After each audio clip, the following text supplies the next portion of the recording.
vocês aceitam. E vamos começar a nossa aula, então. Beleza?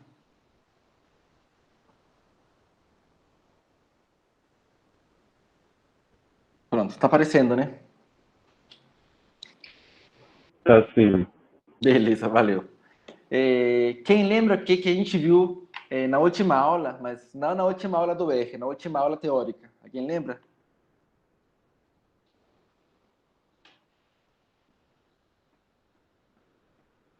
Eita, tô pensando que ninguém vai lembrar, hein? A gente viu sobre gráficos. Isso, gráficos e tabelas, né? A gente focou na aula, que seria na aula 3, né? A gente focou na aula 3 em gráficos e tabelas para variáveis qualitativas, né? A gente viu, deixa eu ver se eu tô lembrado. A gente viu gráfico de barras, viu gráfico de setores, né? O gráfico de pizza, o pie, como que chama. A gente viu tabelas de frequência, né? Viu frequência absoluta, frequência relativa, frequência percentual, frequência acumulada também, viu? A gente viu tabelas de dupla entrada, né? Quando a gente quer ter uma ideia mais ou menos como estão distribuídos. No caso que a gente viu, eram as passageiras do Titanic, né? Segundo algumas características, né? Por exemplo, a gente, se não me engano, viu a classe da passagem e o sexo, né? Então a gente conseguia pegar alguns insights legais, né?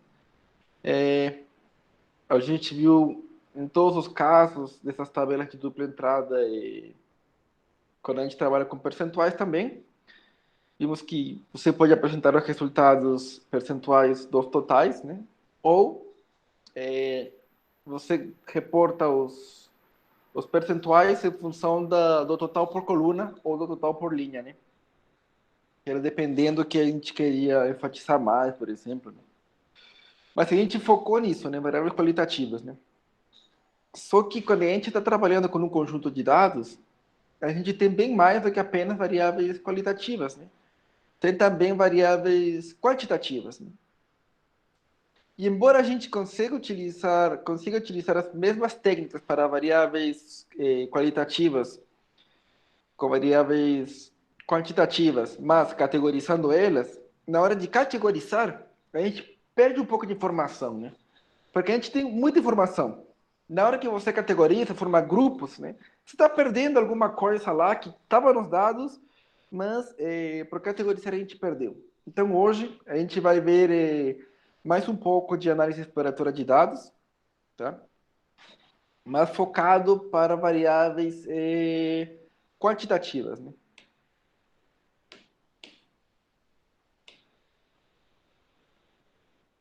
Por exemplo, imagine que temos a variável salário, né? Acho que já comentei que quem está estagiando, não sei, às vezes você não sempre ganha dinheiro em número redondo, né? Eu lembro que tinha um salário que terminava em vírgula 13, né? Vírgula 13. Então, pode ter qualquer número aí, né? Então, se você não categoriza isso, e você construir uma tabela, vai ser uma tabela nada informativa, né?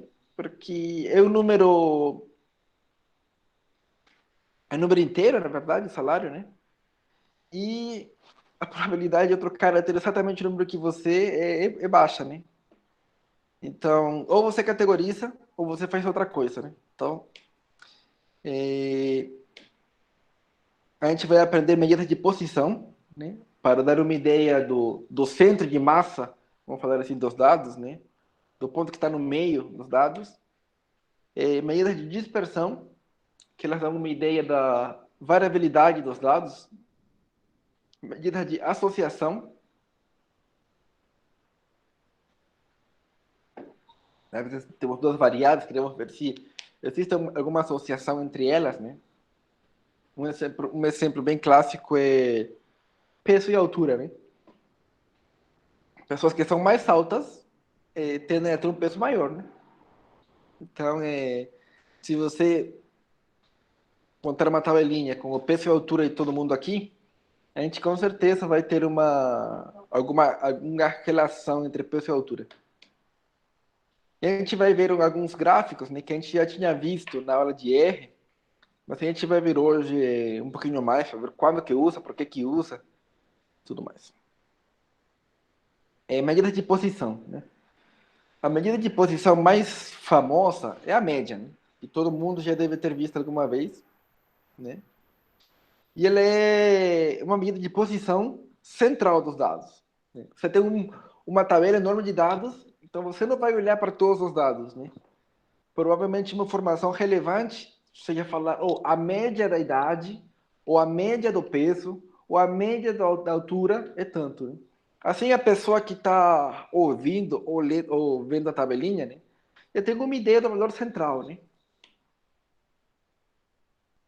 E a média é calculada através dessa fórmula, né? Vamos supor que x1 até xn são as n observações. Então, a média é simplesmente somar as n observações e dividir pelo número de observações, né? Então, a soma de todos os n pontos dividido por n. Isso daí é a média, né? Uma notação padrão, tá?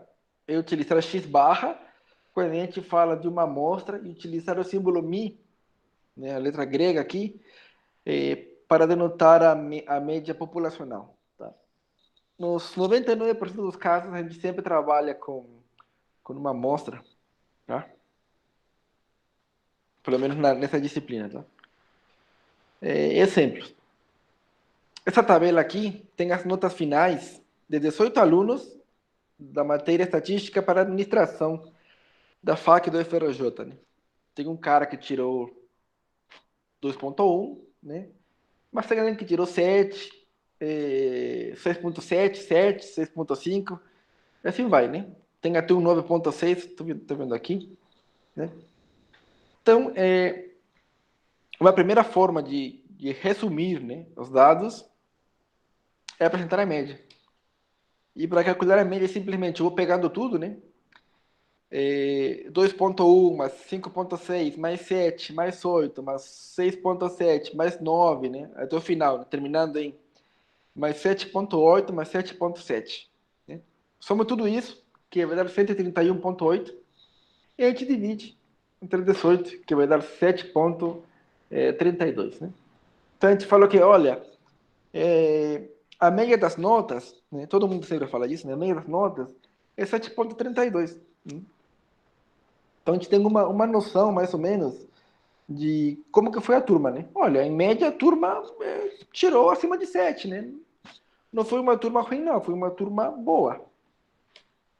Né? Mas a média não é a única medida de posição.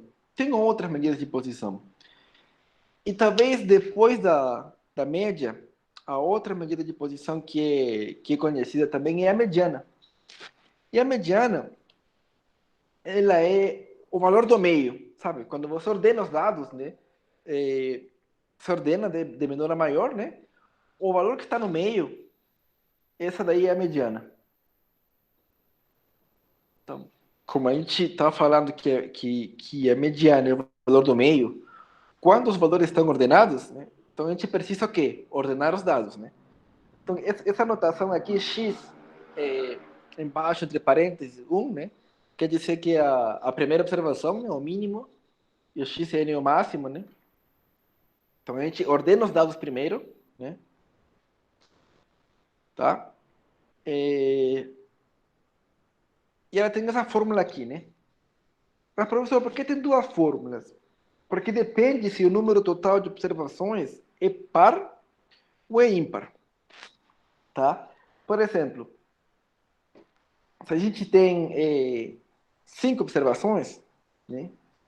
O valor do meio é o 3, né? Vamos supor que n aqui é 5, tá? 5 mais 1, 6. Dividido por 2, 3, né? Então a gente vai querer o dado, a mediana vai ser o dado que está na posição 3. Né? Mas se n for par, qual que é o valor que está no meio? Né? É o número que está entre a posição 3 e 4. A gente não sabe, né? Qual que é o valor do meio. Então, o que a gente faz?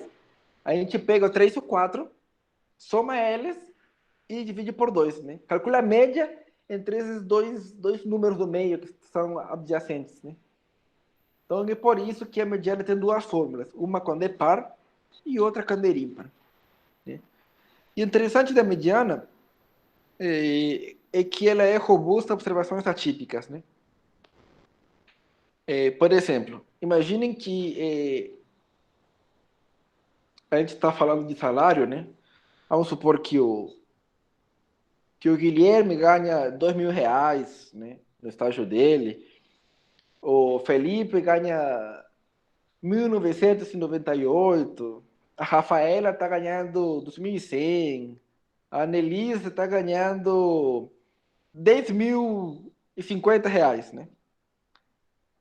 Aí você tem esses dados e você vai somar os 1.000 do Guilherme, ou 2.000, acho que eu falei, 1.998 do Felipe, acho que falei 2.100 da Rafaela e os 10.000 bolinha da Annelise, né? Aí você fala, nossa, essa Annelise tá bem no mercado, hein? Ganhando 10K no estágio, caramba, né? Só que o que aconteceu foi que quando a Annelise estava digitando os dados, né, ela queria apostar 1.000 e pouquinho, vamos supor, né? E ele apostou 10.000, né? Então, se você calcula a média disso, por causa desse valor 10.000, a média vai crescer muito. Já a mediana, ela vai ser um pouco robusta, esse tipo de observações atípicas, né? Porque por ser um valor muito extremo, ele vai para uma cara dos dados, né? E como a gente vai pegar a observação que está no meio, né? E a mediana vai ser menos afetada, né? Só que fazer contas com mediana é bem mais chato e computacionalmente bem mais custoso, né? Então, nesse conjunto de dados, né, que é o mesmo conjunto de dados anterior, a gente ordena os dados, né? Estou ordenando aqui por linha, né? O mínimo é 2.1, o máximo 9.6, né? Carlos, sua Oi. tela acho que travou com duas telas, não está passando o que você está vendo. Eita. Voltou aí? Ainda não. Não. Deixa eu ver aqui.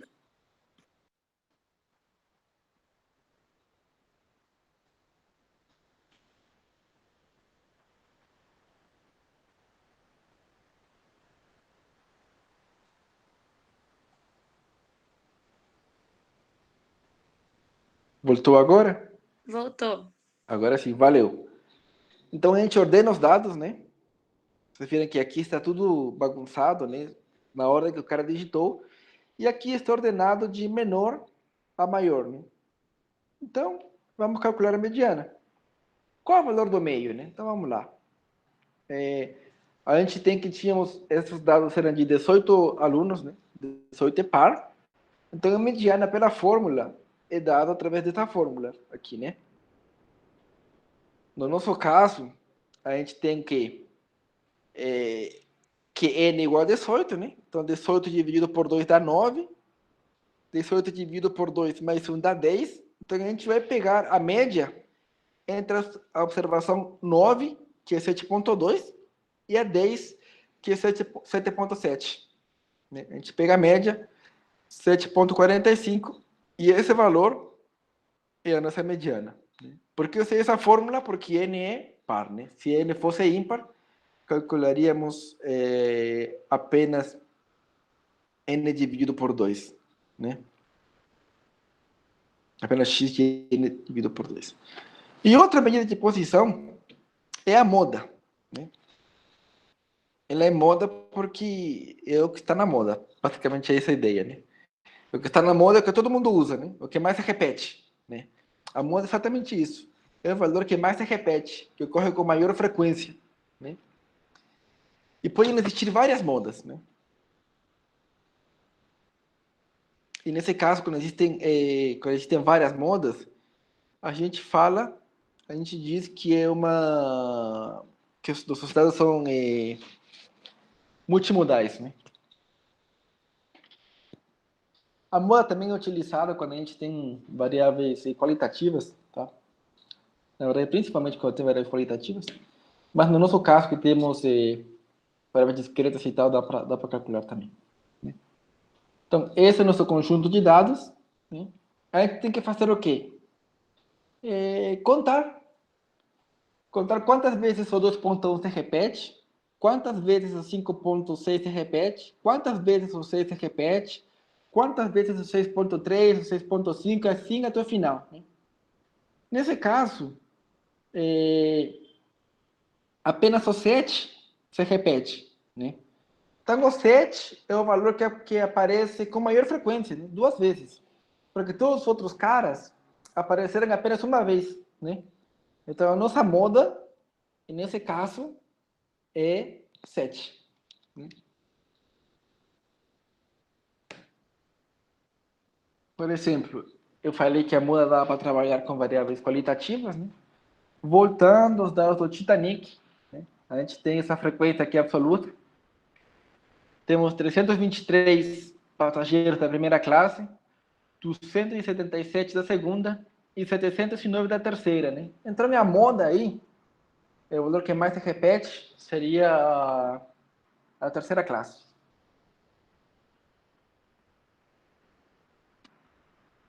A gente discutiu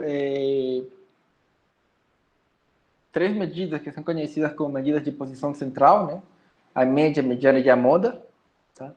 Mas tem outras medidas de posição. Né? A gente não necessariamente está interessado sempre em estar no meio. Né?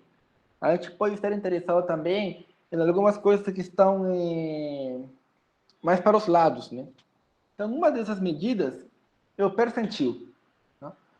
Então, o késimo percentil, que a gente denota com P e uma letra K lá embaixo, né? É um valor tal que pelo menos K% das observações são menores ou iguais que esse valor, e 100 menos K% das observações são maiores ou iguais a esse valor. Ficou meio confuso? Ficou. Mas quando a gente ver o exemplo, vai ficar mais claro. Tá? E tem outra medida que é o quartil. Né? Em lugar de trabalhar com percentil, né, a gente divide os dados em 4 partes. Né? Então, cada parte vai ter aproximadamente 25% das observações. Né? E, por exemplo, o quartil 1 vai ter menores ou iguais a esse valor, 25% dos dados, e maiores ou iguais a esse valor, 75% dos dados. Né? É a mesma lógica do percentil. Né? O quartil 2, que é a mediana, vai ter abaixo desse valor menores ou iguais a esse valor, 50% dos dados, e maiores ou iguais 50% dos dados. Né?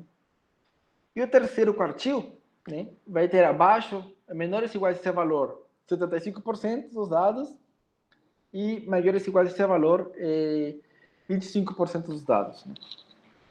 Basicamente, o quartil 1 é o percentil 25, o quartil 2 é o percentil 50, e o quartil 3 é o percentil 75. Né? Para ver mais ou menos, para ter uma ideia, imagine que temos essa distribuição de dados aqui. Essas linhas, na vertical, eles estão marcando para a gente o valor do quartil 1, do quartil 2 e do quartil 3. Né? Então, da primeira linha, da Q1 para a esquerda, vai ter 25% dos dados, né? E para a direita, o restante 75%. Né? O quartil 2 vai ter para a esquerda 50% dos dados e para a direita os restantes 50%. O quartil 3 vai ter essa linha aqui, né? Para a esquerda, 75% dos dados e para a direita o restante 25%. Né? E a mesma lógica acontece para qualquer percentil. Né? Se você tiver o percentil 15, por exemplo, que vai estar mais ou menos por aqui, né? Um pouco mais à esquerda do que 1, você vai ter 15% né? À esquerda desse percentil 15 e 85% à direita desse percentil 15. Né? Então, a ideia é dividir os dados para você ter uma ideia mais ou menos onde está a maior parte da concentração. Né? E calcular o percentil, né? Tem uma fórmula especial. Eu coloquei essa fórmula aqui, mas o cálculo do percentil não é único, tá? Se vocês vão em diferentes livros, vão encontrar diferentes fórmulas, tá? Mas em essência é quase a mesma coisa, tá? Mas a gente vai seguir, pelo menos aqui na minha aula, essa fórmula aqui, tá? Então, como que a gente calcula o percentil? O késimo percentil. Primeiro, a gente ordena os dados, né? Como a gente tinha feito já na mediana, né? A gente ordena os dados. E a gente vai calcular um índice I. E que vai ser esse I? I vai ser igual a K dividido por 100 multiplicado por N. Tá? Então, o késimo percentil, né? Ele vai ser dado dessa forma. A fórmula é bem parecida com a da mediana, vocês veem, né? Tem um caso quando I, nesse caso aqui, né? Quando I não for inteiro e quando I for inteiro. Professor, que significa esse simbolinho aqui no I? Significa o maior valor inteiro, né? Se esse I deu 5,3, o maior valor inteiro é 5. Né?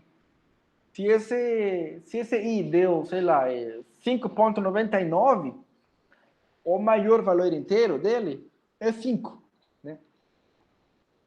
Agora, se for inteiro, a gente simplesmente pega a posição I mais a posição I mais 1 e divide entre 2. Né? Então, eu coloquei aqui, né? Provavelmente, se você for pegar um livro, você vai encontrar, ou mesmo na internet, né? Formas diferentes de calcular os percentis. Tá? Mas não precisa se preocupar, porque existem mesmo várias formas de calcular. Tanto que na função quantile do R, que ela calcula os percentis para a gente, né? Existem 9 formas diferentes de calcular, né? 9 algoritmos de calcular. Tá? Então, você não precisa se preocupar. Tá? Professor, Oi. a conta de todos dessas medidas que você está apresentando, a gente vai realizar pelo sistema, pela programação do R, né? A gente não... Pode, se, mas se o conjunto ainda for muito pequeno, dá para calcular na mão também. Sim, eu tô falando, mas, por exemplo, na sua prova, você vai cobrar um raciocínio de fórmula, desenvolvimento, ou a gente pode dar a resposta já pelo programação que você está ensinando? Você pode dar a resposta, tá? Como fica bem difícil, assim, remoto, eu pegar a prova impressa, né, e ver o raciocínio, eu tento elaborar uma prova que fuja desse caminho, tá? Mas se eu peço, por exemplo, calculo o percentil na mão, você tem que fazer segundo esses passos aqui. Se eu peço para calcular no R, eu já sei quanto que vai dar no R, né? Que pode ser que o que está no R não dê exatamente o valor que vai dar se a gente calcula dessa forma, tá? Ficou claro aí? Sim, ficou. Mas por que no R daria diferente? Porque existem diferentes formas de calcular o quantio. Né? A mediana vai dar quase tudo igual, mas o quantio, ele tem várias formas de calcular. Né? Por exemplo, por que eu vou calcular o ponto médio? Se meu I fosse mais próximo do 6, por exemplo, né, do que do 5, eu deveria dar um peso maior a 6 do que a 5. Né?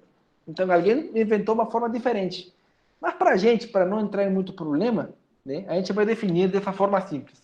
Só para a gente entender o raciocínio, que na prática a gente vai utilizar o computador para fazer a conta.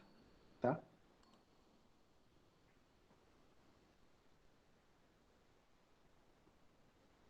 Então, vamos lá. A gente está de novo com o conjunto de dados das notas, né? A gente vai calcular quem? O quartil 1, que é o percentil 25, tá? O quartil 2, que é o percentil 50, e o quartil 3, que é o percentil 75. Né? Então, vamos lá. O primeiro I, né? Que é o percentil 25. Né? Segunda fórmula seria 25 dividido por 100. Tudo isso multiplicado por 18, que é o número de observações. Né? Isso dá 4,5. Né? Então, a segunda fórmula aqui, 4,5, ele não é inteiro. Né? Se I não for inteiro. Né? Então, o 4,5, o maior valor inteiro do 4,5 ele é 4. Mais 1, 5. Né?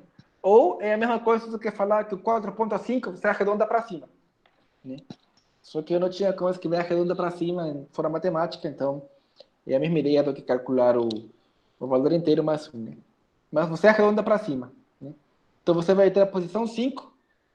A gente conta qual que é o cara que está na posição 5. 1, 2, 3, 4, 5. 6.5. Então, nesse 6.5 é o primeiro quartil. Beleza? Para que fique mais claro, vamos com o segundo I. Professor, eu só não Oi. entendi muito bem porque tá 4 mais 1 ali. Porque olha aqui, ó. A fórmula para o percentil 25, no caso, né?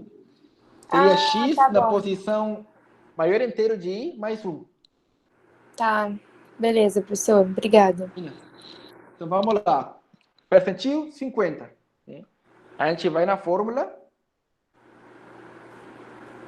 50 dividido por 2, 50 dividido por 100, multiplicado por 18 dá 9. Né? Mas 9 é um valor inteiro. Então, eu vou pegar x9 mais x10 dividido por 2, segunda fórmula. Né? x9 mais x10 dividido por 2. Quem que é x9? 7.2. Quem que é x10? 7.7. Né? Então, 7.2 mais 7.7 dividido por 2 dá 7.45, né? Que é exatamente o valor que a gente tinha calculado da mediana, né? Que a gente tinha calculado antes. E por último, vamos a calcular o quartil 3 ou percentil 75, que é a mesma coisa. Né?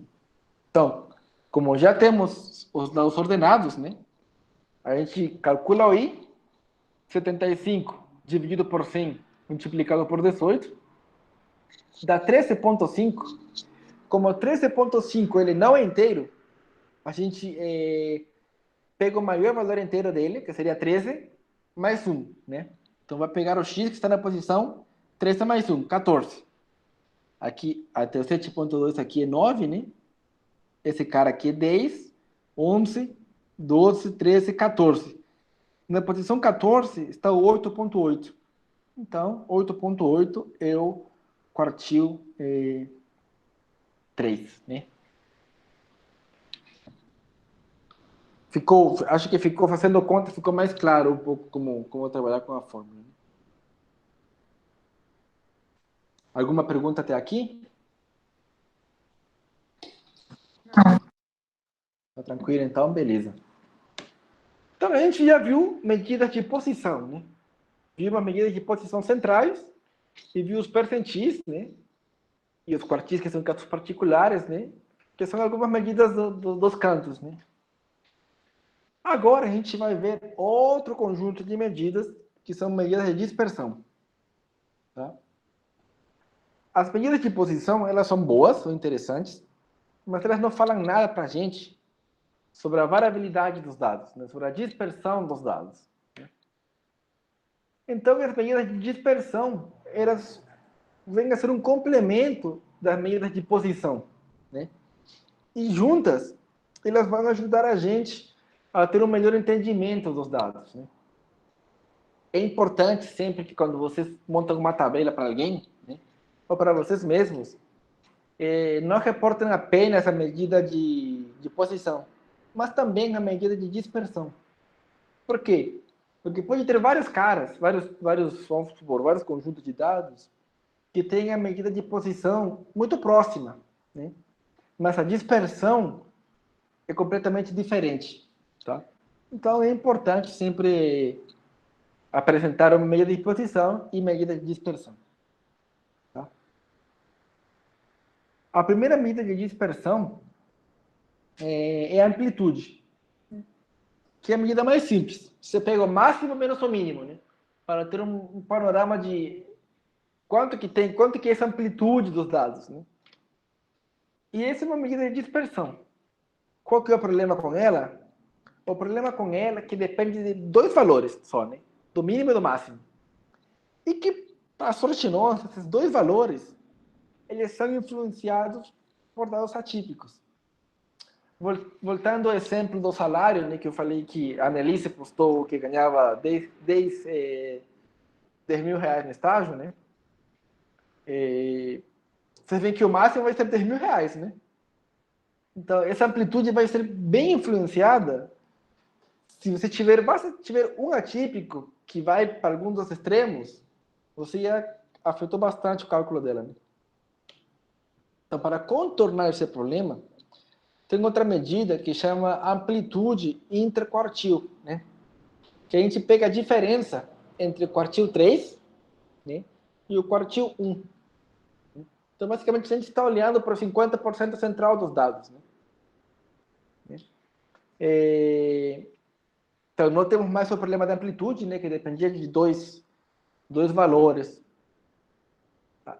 Mas nada sabemos dos outros 50% das observações. Né? A gente só ordenou, pegou os caras que estavam no quartil 1, no quartil 3, fez a diferença, né, e nos ajuda a entender 50% dos dados. Né? Mas a gente não sabe como se comporta, como que é o comportamento dos 25% da esquerda nem dos 25% da direita. Vamos ver um exemplo mesmo assim? A gente já tinha calculado o quartil 3 e o quartil 1, né? Na parte anterior. Então, vamos calcular a amplitude e a amplitude interquartil. A amplitude é o máximo menos o mínimo, né? Máximo é 9,6, mínimo é 2,1, a amplitude é 5,7. Né? E a amplitude interquartil vai ser Q3, né? Que seria o quartil 3, 8,8, menos o quartil 1, que no nosso caso é 6,5, igual 2,3. Né? Professor, mas eles eram bem diferentes. Eram diferentes, porque eles estão calculando outra coisa. Né? Cada um está calculando coisas diferentes, mas todas elas são medidas de dispersão. Tá? A medida de dispersão mais conhecida é a variância. Vocês já devem ter ouvido alguma vez, mesmo calculado. O legal dela é que ela faz a conta levando em consideração todas as observações. Tá? E ela basicamente é a diferença ao quadrado do valor observado menos a média. Né? O valor observado menos a média ao quadrado, você soma tudo isso, divide por um carinha e você tem a variância. Tá?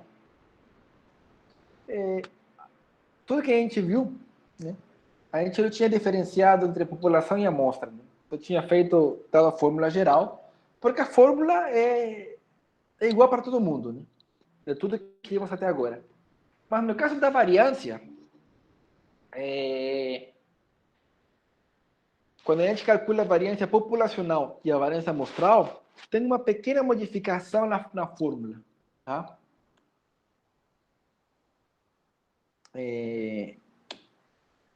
Quando a gente calcula a variância populacional, né, vamos supor que temos N maiúsculo elementos, né,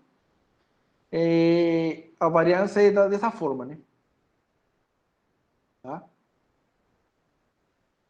Populacional. Né? A soma de cada observação menos a média ao quadrado, tudo isso dividido por N, que é o número de observações totais na população. Né? Agora, quando a gente fala de amostra, né, a gente não faz mais essa fórmula, a gente calcula essa fórmula aqui, que é dividido por N menos 1. Tá? Por que tem essa diferença? Basicamente, não sei se a gente vai ver essas propriedades mais para frente, mas esse estimador, essa fórmula da variância, tem propriedades boas. Tá? É uma forma melhor de aproximar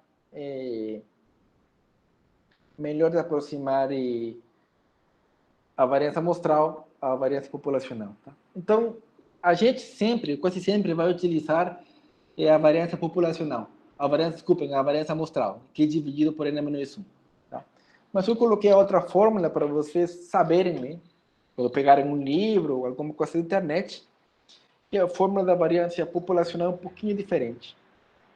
Tá? Então, de novo, né? A soma de cada elemento menos a média amostral, né, ao quadrado. Então, a média amostral a gente denota por esse minúsculo ao quadrado e a populacional por sigma ao quadrado. Então, vamos calcular a variância amostral, né? A gente já tinha calculado a média, né, que era esse cara aqui, 7,322222. Então, vamos lá. Seria 2,1 menos x barra, né, mais 5,6 menos x barra, mais 6 menos x barra, né, cada desses tipos, tudo isso ao quadrado, né, até o último que é 9,6 menos x barra ao quadrado. Né? E como a fórmula é dividido por n menos 1, nosso n são 18, 18 menos 1, 17, né? Então, a nossa variância amostral é 3,12, vai, né? Arredondando para duas casas decimais, é 3,12. Não tem muito segredo a conta aí. Né? Qual que é o problema? Vocês viram que a variância está tudo elevado ao quadrado, né? Então, se a minha unidade aqui dessa tabelinha são notas, né? O que está aqui é notas ao quadrado, né? O que dificulta um pouquinho a interpretação, né? Então, para facilitar um pouco a interpretação e manter tudo nas mesmas unidades dos dados, a gente costuma pegar a raiz quadrada desse valor, né? Que é conhecido como desvio padrão. Né? Então, a raiz quadrada da variância, ela é o desvio padrão. Né? A gente vai ter, então, o desvio padrão populacional, se você calcula a raiz quadrada da variância populacional, ou o desvio padrão da amostra, né? Ou simplesmente desvio padrão, quando você calcula a raiz quadrada da variância amostral. Então, eu nem vou fazer mais exemplo, porque é simplesmente pegar a raiz quadrada. Né? Existem outras medidas, né? Não tão populares talvez, mas existem outras. Né? Existe o desvio absoluto média, né?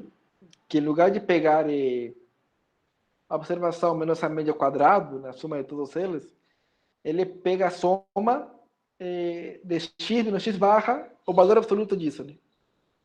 E isso vai manter também a mesma unidade de medida. Né? Mas a gente vai utilizar muito pouco isso. Eu estou colocando aqui para vocês saberem que existe. Eita, aqui dispersão. E tem outra que talvez seja interessante, que é o coeficiente de variação. Tá? E ele é interessante porque a interpretação dele é interessante. Tá? Ele é calculado como desvio padrão, dividido pela média, dividido por 100. Né? Então, a interpretação dele seria como? Né? Ele nos diz qual o tamanho do desvio padrão em relação à média. Né? 15%, 20%, 30%. Né? Então, o coeficiente de variação ele é interessante pela sua interpretação mesmo. Tá? Então, no nosso conjunto de dados a gente calcula, né? O desvio padrão é a raiz quadrada da variância, né? Raiz quadrada de 3,11,8, tudo isso mais. Dividido pela média, multiplico por 100 e dá mais ou menos 24%. Né? Então, o desvio padrão é 24% do valor da média. Né? Vamos falar assim, né? O coeficiente de variação. Então, é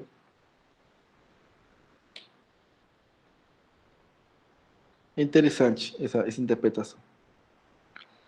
E, bom, a gente já viu alguns números, né, para colocar numa tabelinha quando a gente está interessado, mas como falamos na aula 3, gráficos às vezes são muito mais ilustrativos, né?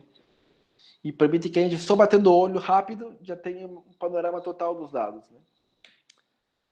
Então, o primeiro gráfico é o box plot, né? E ele traz várias informações interessantes.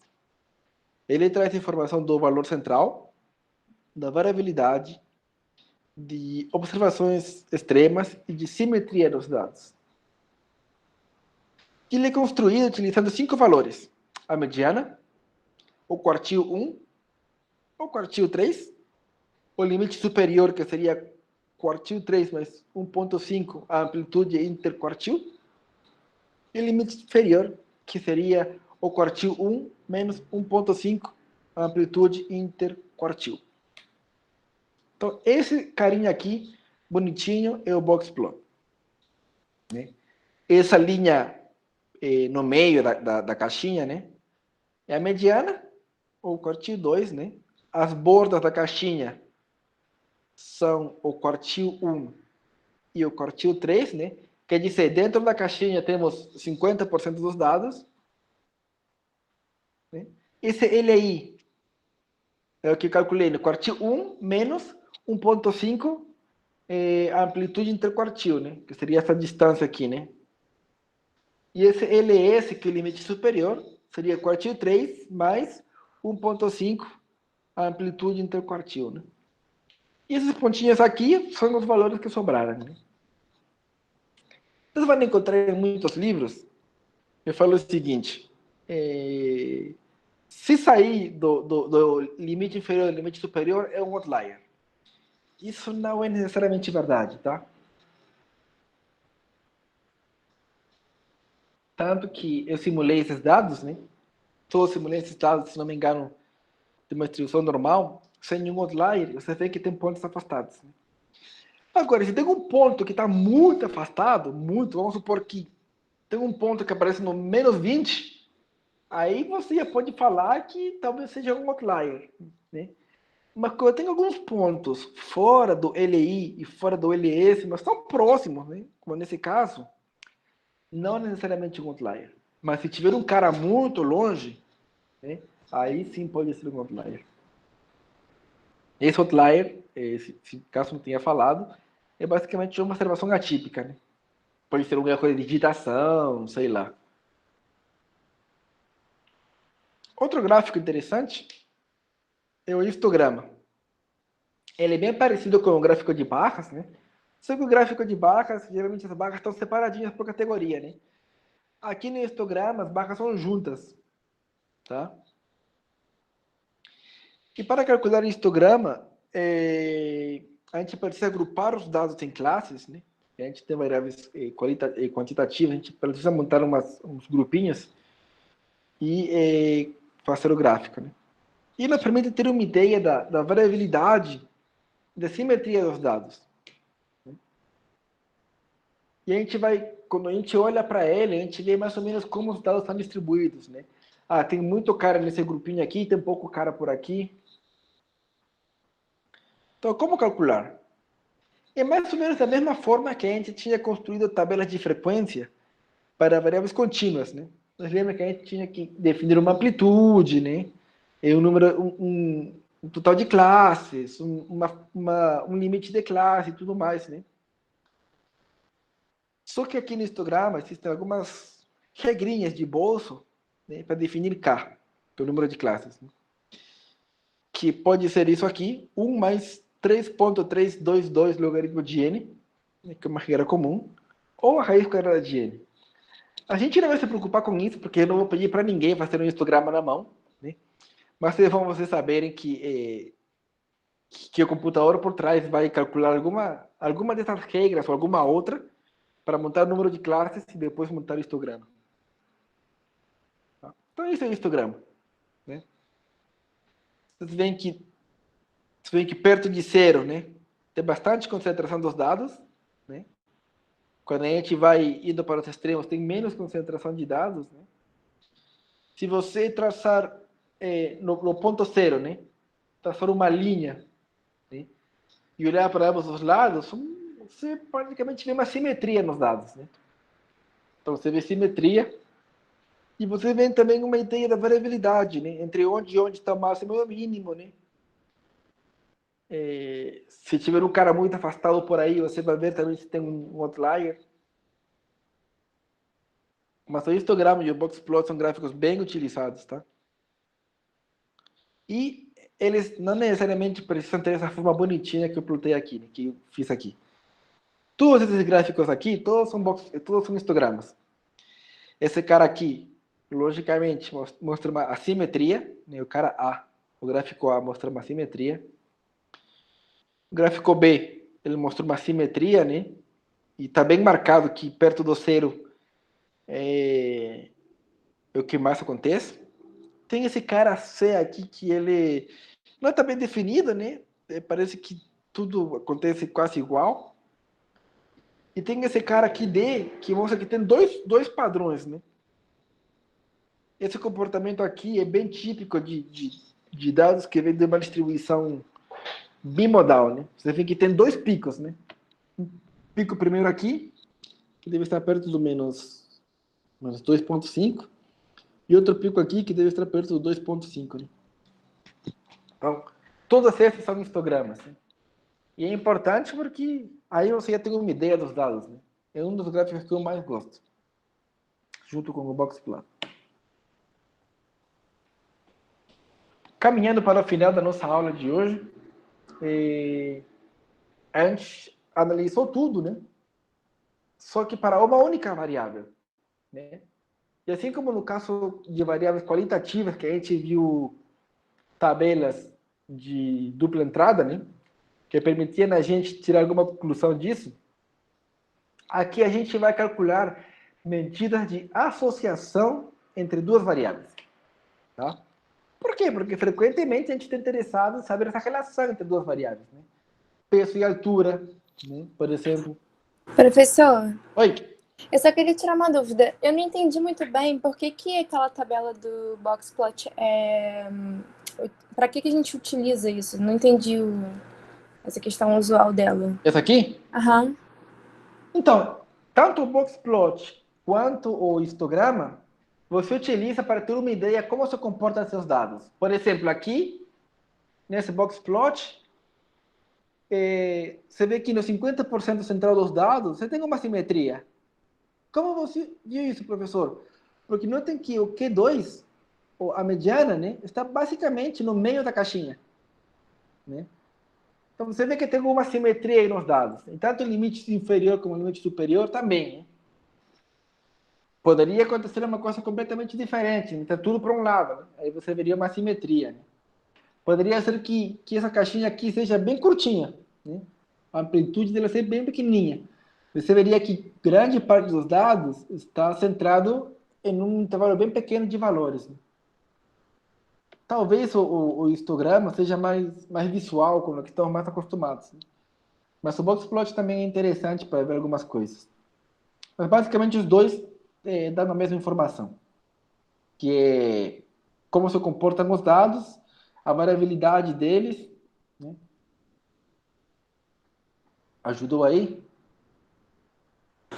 Sim, é porque eu tenho um pouco de dificuldade de interpretar esse gráfico. Ah, tá. Realmente o histograma é melhor mesmo de visualizar. Não, mas por exemplo, se para você for melhor o histograma, tenta sempre focar no histograma. Lembre-se que o gráfico que a gente faz e a tabela que a gente monta, ela tem que ser boa para a gente, né? Para a gente conseguir interpretar os resultados, né? E para o cara que vai ler, que consiga entender, né? Se a pessoa está acostumada com boxplot, né? A gente vai ter que fazer. Mas se não, se para você é melhor um histograma, faz um histograma. Entendi, professor. Obrigada. Uhum. Não vai dar para ver nesses slides, eu acho, mas o boxplot é interessante quando você quer comparar, por exemplo, a variabilidade de vários grupos. Né? Que, por exemplo, você conseguiria plotar vários boxplots um do lado do outro. Né? Então, você vai ver que um tem mais dispersão do que o outro, né? Que o valor central de um é diferente do valor central do outro.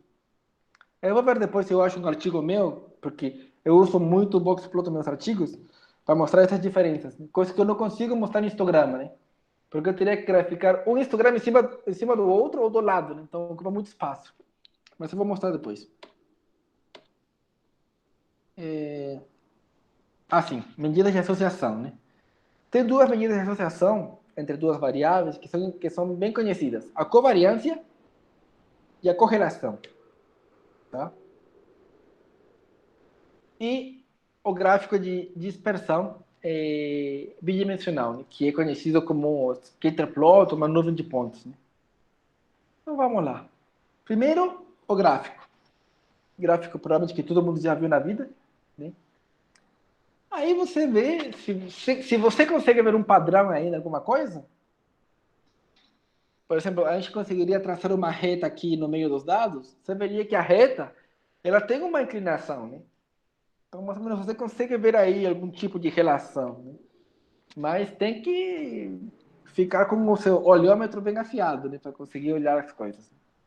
Vai ser um gráfico bem útil. Aqui, por exemplo, é peso e altura, né?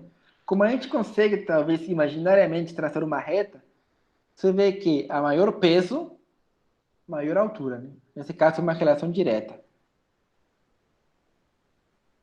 Mas, mesmo que a gente consiga, com o gráfico, ter uma ideia que existe uma associação, né? A gente não consegue quantificar essa associação. Então, para quantificar, para dar um número, né? A gente vai calcular ou a covariância ou a correlação. Tá? A fórmula da covariância é dada por essa fórmula aqui, né? Como temos x e y são duas variáveis, né?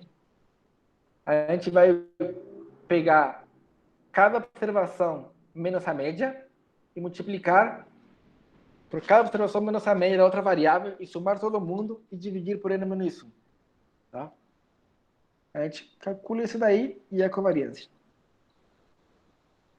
No conjunto de dados que eu utilizei no gráfico de dispersão, esse valor deu quase 90. Né? Agora, como interpretar esse valor? Bom, valores positivos indicam, como a gente estava vendo no gráfico, uma relação direta, né? Uma relação positiva. Né? Quer dizer, quando um aumenta, o outro também aumenta. Valores negativos, né? Apresentaria uma relação inversa, quer dizer, quando um aumenta, o outro cara diminui.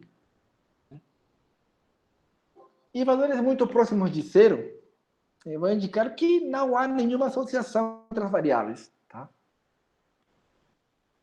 E, logicamente, né, a covariância entre x e y é a mesma coisa que a covariância entre y e x. Né? Por quê? Porque simplesmente trocar o x pelo x barra, que está aqui à esquerda, colocar para a direita, e o y menos y barra, que está à direita, colocar para a esquerda, e a fórmula é a mesma coisa. Né? Mas a covariância tem uma coisinha que às vezes não é tão útil. Por quê? Porque deu 90. Mas 90 é muito ou é pouco? Né? A gente não sabe. Né? O que acontece é que a covariância não tem limite superior nem inferior. Teoricamente, ela vai de menos infinito a mais infinito. Então, a gente não sabe se 90 é muito pouco. Então, para saber se essa relação é forte ou fraca, né, a gente precisa de algum valor de referência, né, de algum limite superior ou inferior, que ajuda a gente a falar disso. Tá? E bem que a covariância depende muito da unidade de medida. Né? Por exemplo, no gráfico, eu coloquei a altura em centímetros. Né? Mas se eu colocar a altura em metros, né, a covariância vai ser 0,9, né? Completamente diferente do 90. Então, 0,9 é muito ou é pouco? Se você olhar para o 90 e falar, é pouco. Mas o dado é o mesmo, só mudei a escala. Né? Então, existe essa confusão quando a gente trabalha com covariância. Então, para evitar esse problema, geralmente é preferido trabalhar com correlação. Tá? E a correlação é quem? É a covariância dividida pelo desvio padrão de cada uma das variáveis. Né? E as propriedades dela, a covariância, a correlação de XY é a mesma coisa que a correlação YX. E o mais legal é que ela está entre menos 1 e 1. Ou seja, a gente ia ter um parâmetro para saber quando a relação é forte e quando a relação é fraca. Né? No conjunto de dados que a gente está trabalhando, né, do gráfico, a correlação é 0,72. Né? Ela está perto de 1. Né? Então, como 0,72 ele é positivo e próximo a 1, a gente sabe duas coisas já. Que a relação é direta, né, positiva, quer dizer, quando x, que é o peso, que aumenta, a altura, que é o y, também aumenta, e que essa relação é forte. Né? Por quê? Porque 0,72 está perto de 1. Né? Se um número Se é perto de zero, logicamente que correlação não existe correlação, né? Então, a gente sempre torce para ter valores perto de 1, perto de menos 1, né? Para a gente encontrar alguma relação interessante. Então, na próxima aula, a gente vai ver como fazer tudo isso no R, né? Calcular tudo. Vou mostrar um pouquinho de manipulação de dados. E, se der tempo, a gente pega um conjunto de dados real, se eu achar, senão algum que já está aí no R, tá? E a gente vai fazer uma análise exploratória completa, né? Porque no conjunto de dados vai ter variáveis qualitativas, quantitativas, né? Então, a gente vai tentar fazer junto, né? Ver quais são qualitativas, quais são quantitativas. Todo mundo vai discutir que gráfica a gente consegue fazer, que tabelas a gente consegue fazer, e assim todo mundo aprende.